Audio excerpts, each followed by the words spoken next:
Hey, what's up, everybody? It's episode 15 here on Inside the Circle. Today, we're just going to talk about how parents need to be parents, coaches need to be coaches, and players need to be players. And if we work together and we have that circle nice and tight, we could help these athletes get from youth to middle school to high school to college, and then hopefully one day graduate college or possibly go pro. And a lot of questions that come up on the kids' journey, whether it's what is a real scholarship, how do you get a scholarship, what's a fake scholarship, talk about competition and how to compete. And in order to capture everything that we want them to capture on their process, it really comes down to communication and competition.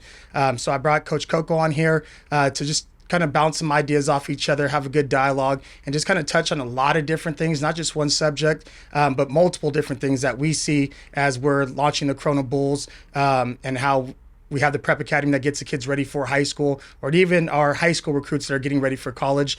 We're blessed to have so much information from the ground to the crown that we can share because we're with these kids on every phase of the process. So Coach Coco.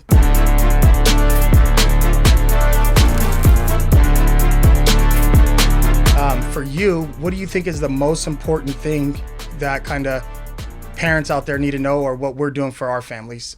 Well, I really think as we spoke to Jordan, the word's out. When you look at Winter Circle, when you look at the 10 years, and if you go back to year one to where we're at right now, there's been a consistent development with the kids. Yeah. You know, as students, as athletes, and then how they gear themselves just for their individual craft and what they're going to play, what position it's going to be. Because what we do here at Winter Circle and what you've done is you provided micro training.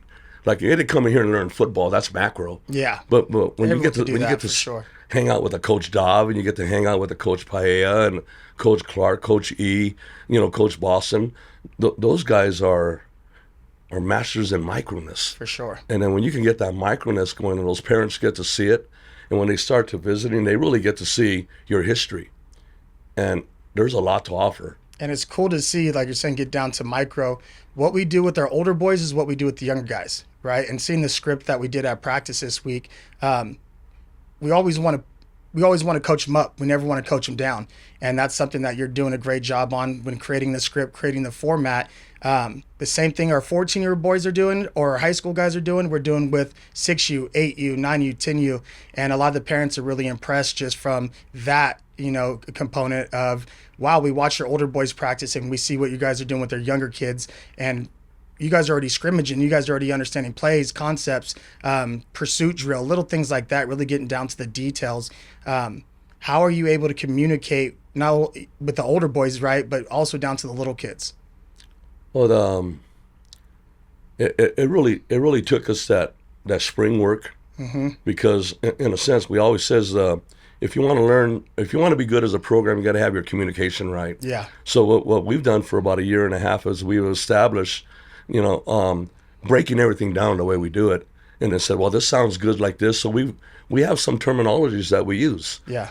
And they've been real consistent, and being able to see the older boys now that's been in the program with this bilingualism that we have within the Winter Circle. How they communicate.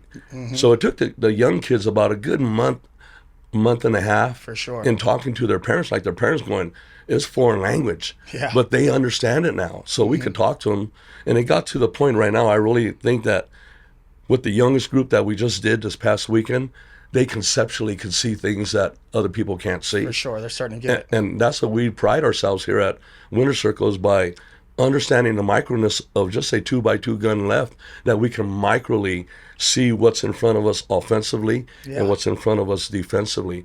The little kids are doing this. Here's what's incredible, because you said the parents are really excited because they're seeing their young kids, the little ones, doing what the 14s are doing. Yeah. But we established some things, because some things the little kids just can't do. Yeah. So we, as you've seen, we established ways to get them lined up by putting the down markers down and stuff. Definitely. Where they can understand that.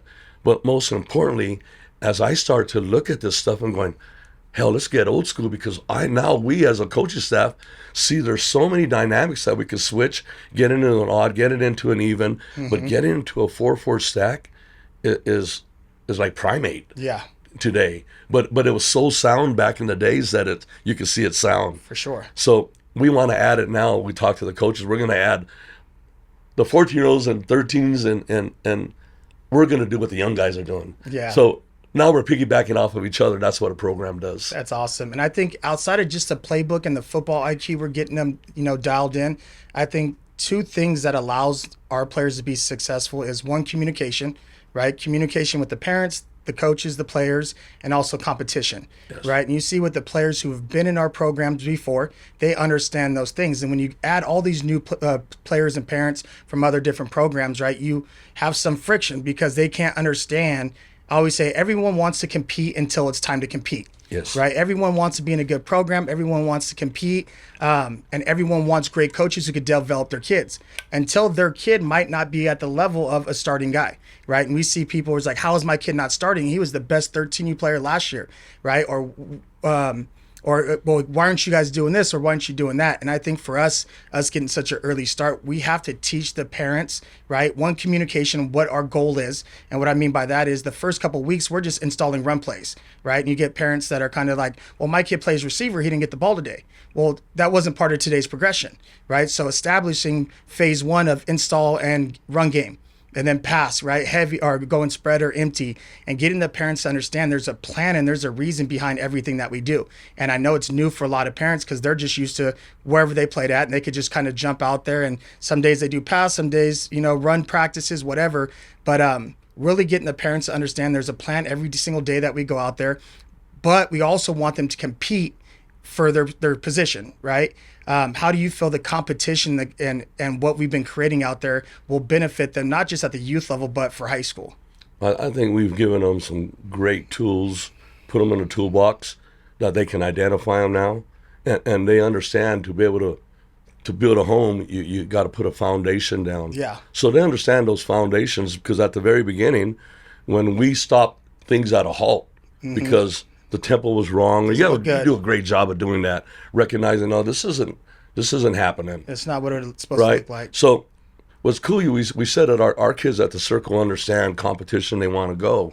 But I say it all the time, to be able to speak Spanish, you got to go to Yucatan Peninsula and hang out at Chichen Itza, and 6 months later come back and understand everything around. For sure. So what we've done is the kids that ended up that can grind through this grind, now they can't really wait. Grind, yeah. Because we said, well, and you hit it on the nose, this is what brought this up in my mind. You said, how can a kid that was a dog at Junior All-American or any of those other leagues, and all of a sudden not getting time here?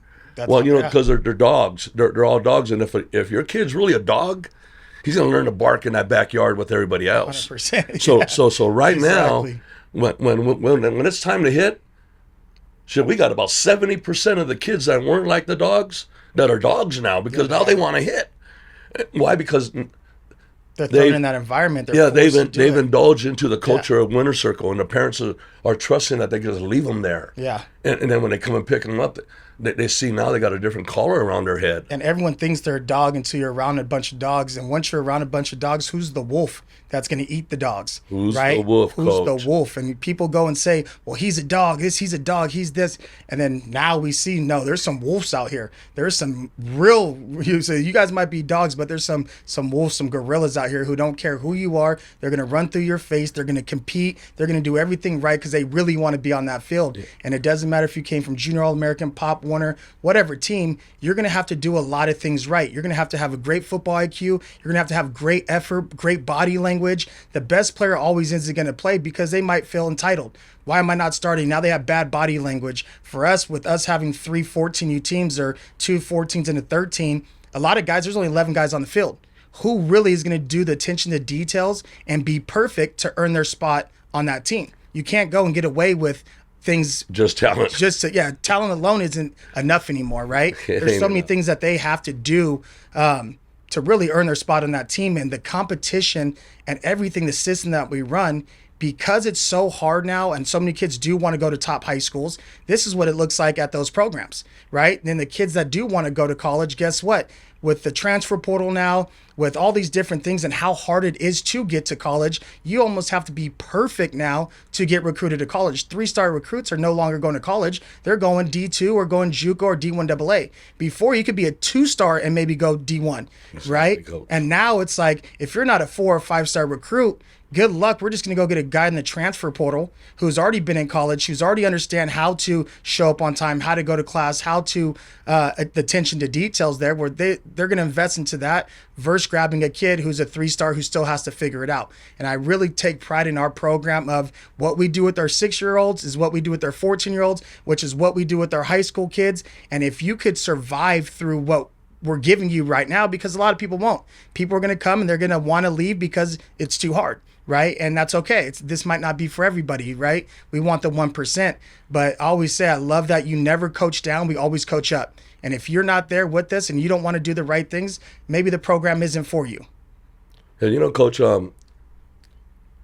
we've had, I think in the last 2 weeks or 3 weeks, when we bring those kids in, because right now they know when there's like 3 phases of football that we're giving them and they're understanding. They know how to compete. So after the install phase, even of a drill, like we did an install phase of the pursuit drill. Before we can even do that, we had to show what the field's going to look like. 100%. That way they can identify. Process the information. I like the kids when they come out there and as soon as the parents go, and I wonder what they're doing, they're going to go, now coach is setting up for pursuit drill. Yeah, setting it up. So then now they're going to get mentally ready for pursuit drill. For sure. So if you can't get ready for practice, like when I first get there, what am I going to do? Yeah. Right? Guys are used to just getting ready for team. Well, you just missed an hour of getting ready. And it's like you can't just show up and chin straps undone, gloves are on your face mask. Oh, it drives me nuts. And we You're talk not about even that. ready. You're not even ready. When you get out the car, oh, you better be I get chills talking about it. You better be strapped up, ready to go. If not, you're going to get killed at practice. Hey, you're not RTG, Coach. You're not RTG. You're not ready to go. We're not going to hang a hashtag on that one. We don't got time for that. Yeah, you have to so be now RTG. the kids understand sense of urgency. So in sense of urgency, if you don't have sense of urgency, you're not going to be ready for first period, second, third, fourth, fifth, and sixth. Yeah. Then you only got a half an hour to get ready for practice. Yep. But you only have 5 minutes to get ready for the next class. Yeah. So the beauty of what we've been doing all our lives is during those courses of those transitions we've been able to pivot, but we don't bring it in to a football program like the Winter Circle, and we have now. Yeah. Now they're understanding that, okay, I do this in the morning. That's why kids can be here from 6 to 8. I know, and saying 6 a.m. to 8 p.m. Why? Because they've learned to make a Tetris board out of their whole time frame. So time management, those things makes you a great student. And life.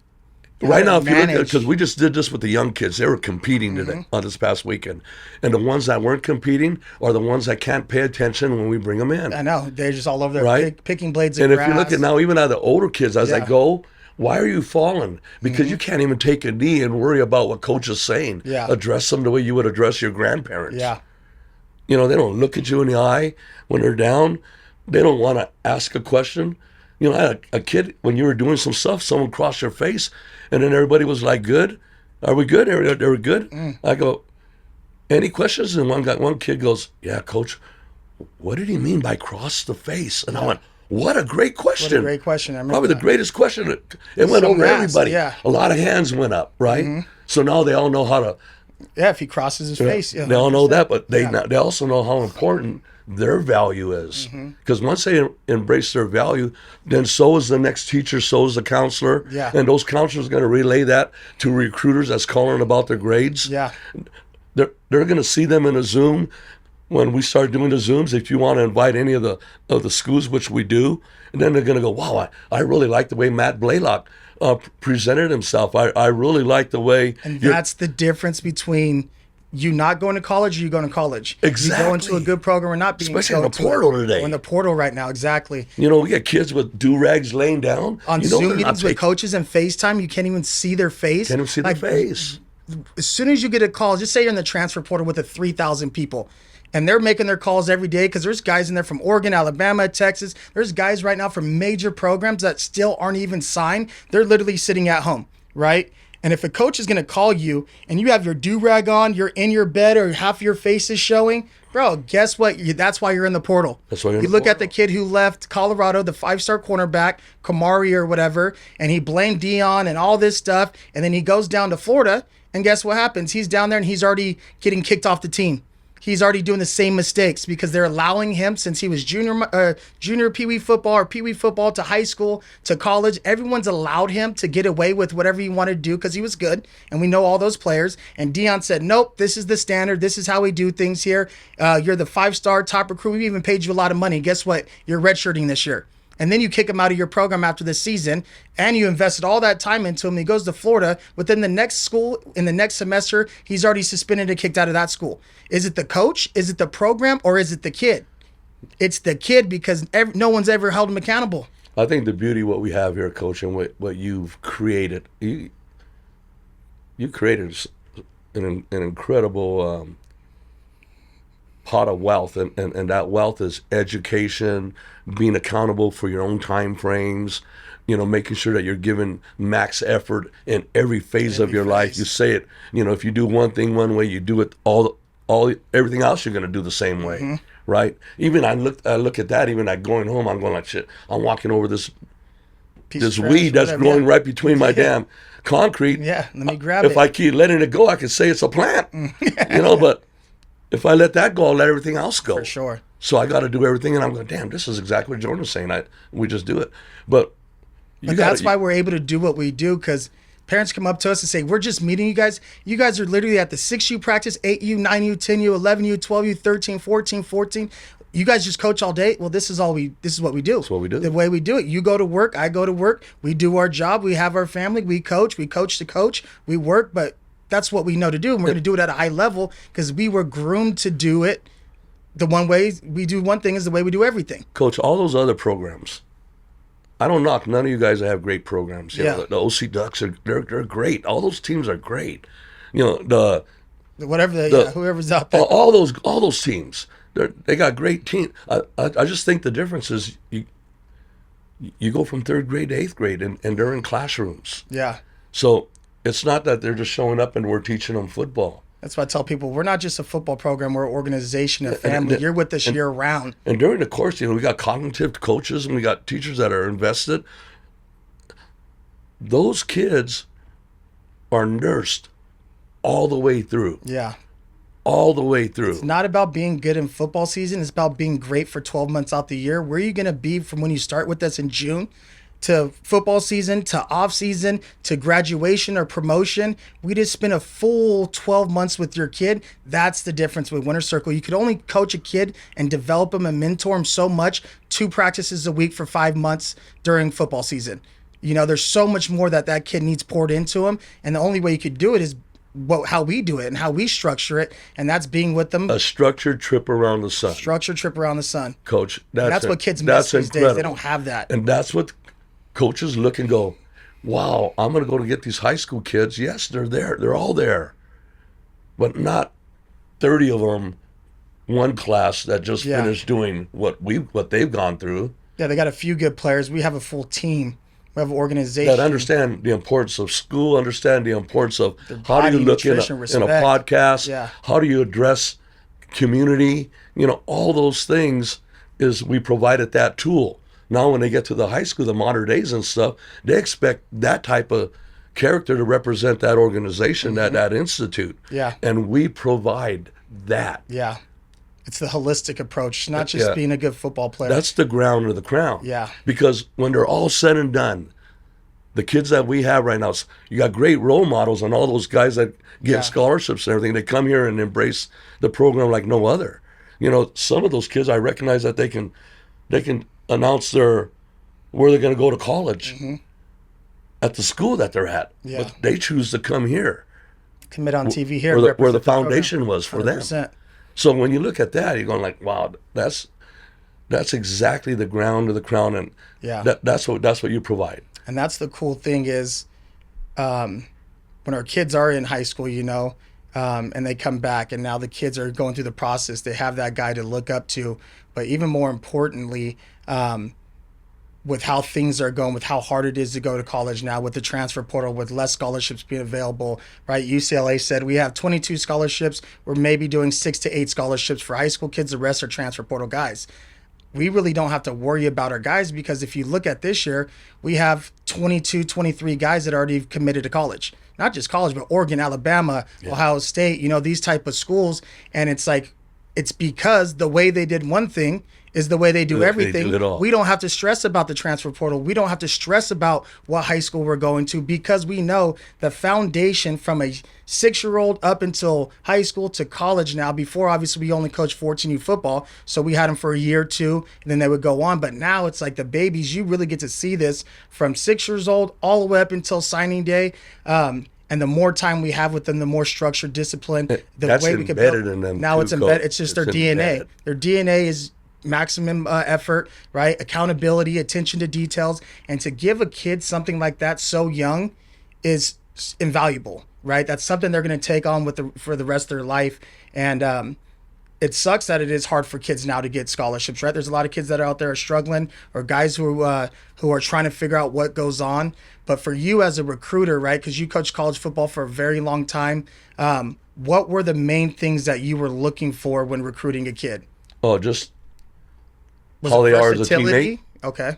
How do they posture themselves? So when we go watch a game, we like to go and be there very early and see how do they walk out to get warmed up. Are they the last guy out trying to look cool? Yeah. Or are they actually leading their team? How do they get a handshake to all their teammates? Those kind of things. Sitting on the bench. And number one is, that's after we've already got their transcripts, because there'll be no talking to them. we already have their grades. Yeah, so we got all that stuff that permits us to even call a kid. Yeah. Now we got to look to see how does he posture himself, because they may be nice on the phone and stuff, but then when you go and see him in See person, the real character. you might turn around and go, wow, that kid's even incredible. He ran over there and gave his grandmother a hug that's right there in a wheelchair. Or you see a kid that's doing all this and giving all these signs and everything, and like, I don't want that guy. Us. That's not us. Exactly. That's not us. And Coach, I had a kid one time, everybody wanted him, and he had white cleats at a scrimmage coming off the bus. First thing I told him off the bus, I go, you're going to start, but it's going to be hard to be a starter in a game with white cleats when we were black. Yeah. He wore white cleats every game. So he was my nickel the whole season. And he got a scholarship, and then he got kicked out. Yep. It's more about him, not about the program. So, no one's bigger than the program. So to me, is how do you posture yourself to be a piece of a puzzle? Yeah. And when that puzzle is put together, and that piece is missing, they know that Jordan's not here. Yeah. Or they look and go, well, we can just replace that piece. We'll get another one made for that puzzle. No, you're part of that puzzle the whole time when you commit. So once you commit, you got to commit to the commit. 100%. Right? And then they're going to love you. Once you're that team guy, they're going to love you. How does he walk around the halls? If you're a quarterback, you're not leading the team. You're leading a school. You're a whole school for sure. And you're leading it from the very beginning. So the vibe that you give is probably the vibe that's going to be it's the whole community. It's the rest of the year. Yeah. The CIF finals and track is the vibe that you presented the first time out, just warming up. I always say the state of our team or the state of our program is based on the leaders and captains in our program. 100. Because their mindset, how they show up, are they getting the shaker cup? Are they take their nutrition, right? We talk about this in other podcasts. Are they doing all the things they're asked to be doing? Or are they the cool guy who thinks they could cut corners and not be in class or not have to do this, not wear the uniform or polo because they're the starter, right? If you're a starter or you're the best guy on the team, you should lead and make everyone else around you better. You shouldn't make people cringe that you're around. It's like, it's all going to be about him. He's the Instagram guy. He's doing this for the likes. He's really not here for the program, right? And I always say no one's bigger than the program. And we've got rid of a lot of good players that thought they were bigger than the program.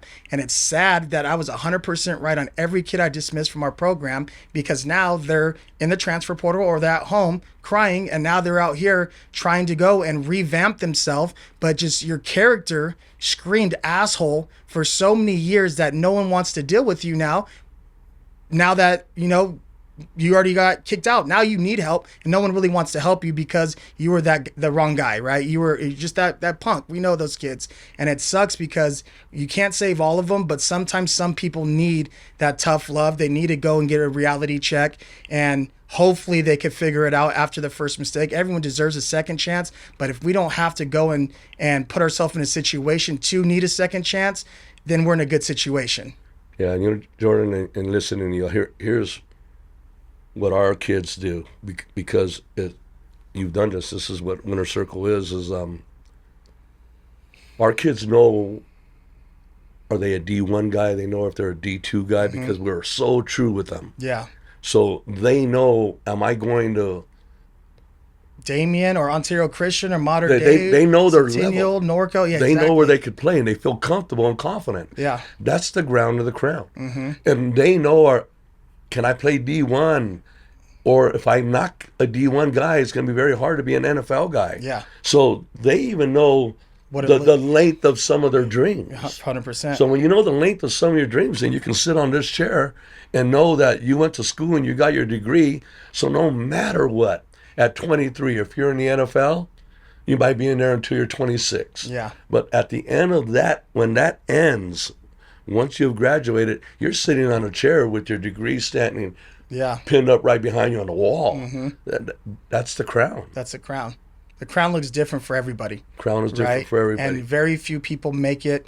And I always hear people say, well, just because you're getting held back doesn't mean you're making it pro. That's not, we don't care about that. What we're teaching and the life lessons we're giving them is to be a successful product of their environment, come back home, be a part of their community, give back, be a good human being, right? Football and the life lessons that we're teaching them will allow them to, when they're done with their career, be a good husband, a good father, someone who shows up to work on time, someone who knows right from wrong.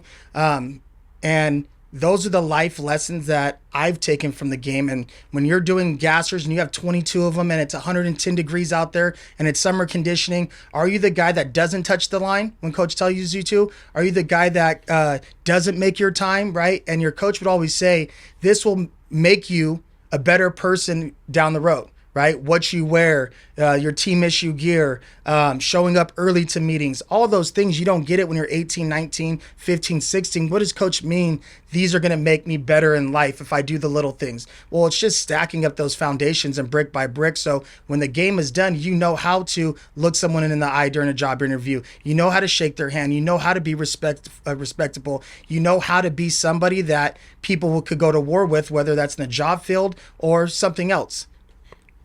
I think the cool thing here at Winter Circle and watching all this past weekend was great because I got to see the coaches really work. Yeah. And not that they haven't worked, but Passive, now they understand how we work. Yeah, what the tempo So is now we and got to structure. see, and it was incredible to see, how they insert themselves. Yeah. So we did that with just some parents who we only get minutes. Mm-hmm.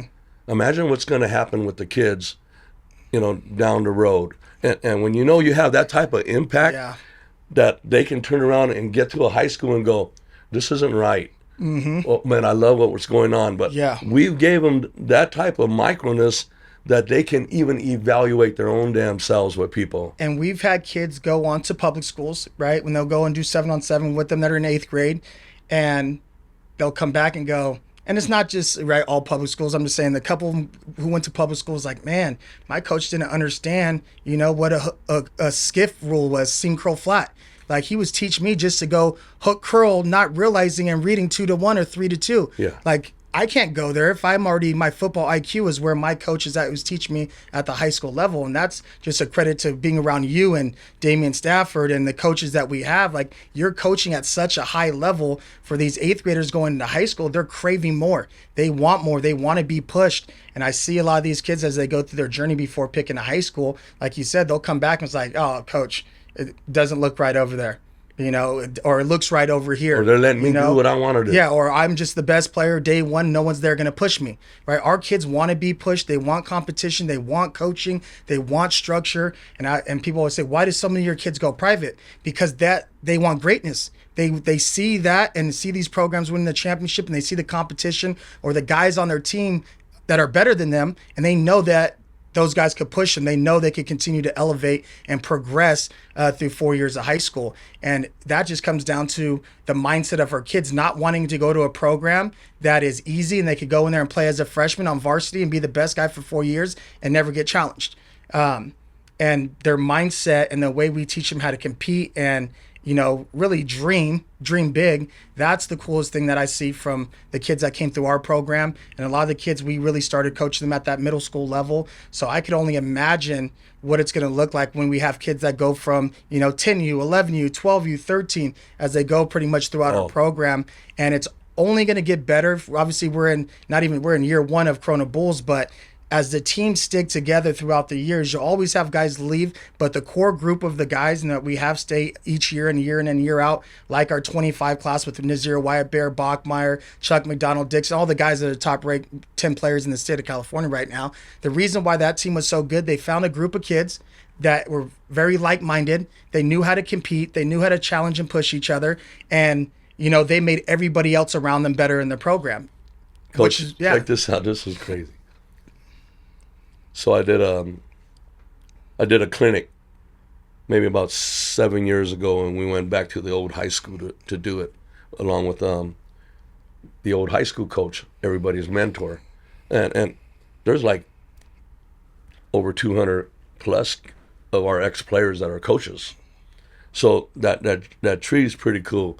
One of the cool things is and you just touched base on it.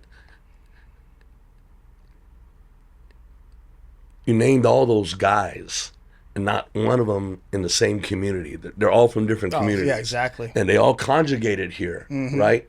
So I remember one guy, because when I did, I asked some of my friends, I go, what made us good?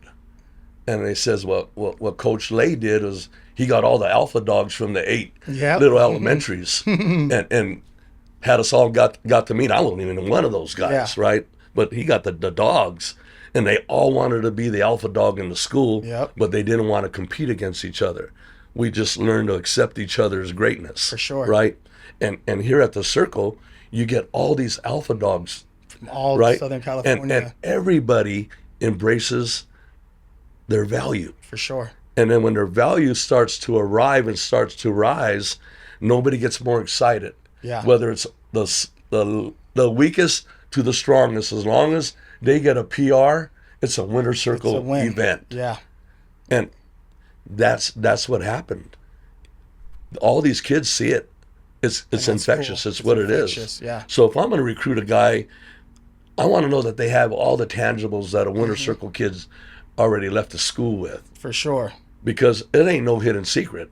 They know that this is the field of dreams. Amen. There's a football field around all that corn. Yeah. That's surrounding it. There's a football field, and guys come out of it, dogs. Yeah, 100%. Right. And with that being said, right, if you're a parent out there and you're in the program and your kid isn't the best guy, right, and he's learning how to compete, he might be a 2 right now. And I always say everyone's one play away from being the starter, right? Whether a guy gets hurt or whether someone messes up, right? We're constantly evaluating these kids. The worst thing a parent could do is take them out of a competitive environment, right? Especially when they're developing, right? And just run from competition at a young age. Because now what I tended to see over the years was that kid has now gone to high school and he went to this high school. By his senior year, he's at 3 or 4 different high schools, right? That's the worst thing they could do, because from a recruiter standpoint, he's going to do the same thing in college. Right? You have to be okay with your kid competing and going through hard times. Even it might be, always Darius Dixon. I go back to him, who's committed to Penn State. Dejon Lee, who's committed to Alabama, who's the number 1 and 3 corner in the state. Our 14U year, they were on the B team. And people don't remember that. You had Wyatt and Chuck and Bear, that group of guys who played up on 14 when they were 13. And Dixon and Dejon Lee played on the second team. And it was hard for them because your boys, who you've been playing with, are on the 1 team, but they just weren't ready yet, right? And the parents were able to come and say, hey, like, you don't got to do us a favor. They need to go and play on this team, because the second team, they were able to play offense. They were able to play defense. They were able to play and actually figure out who they were. They were still on those steps to the ground. They were still on their steps. It didn't matter if they were on the 1 team or the 2 team. They were playing. They were having fun. They were developing.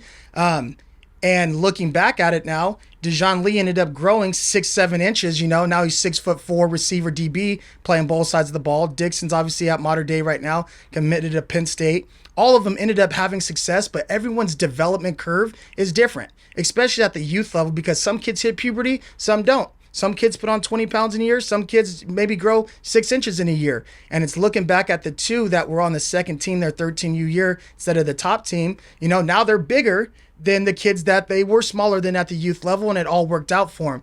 But just for the parents, they just have to kind of realize everyone's development curve and everyone's timing is different. You can't rush the process. Don't just run from a program because maybe your kid isn't starting in June or July, right?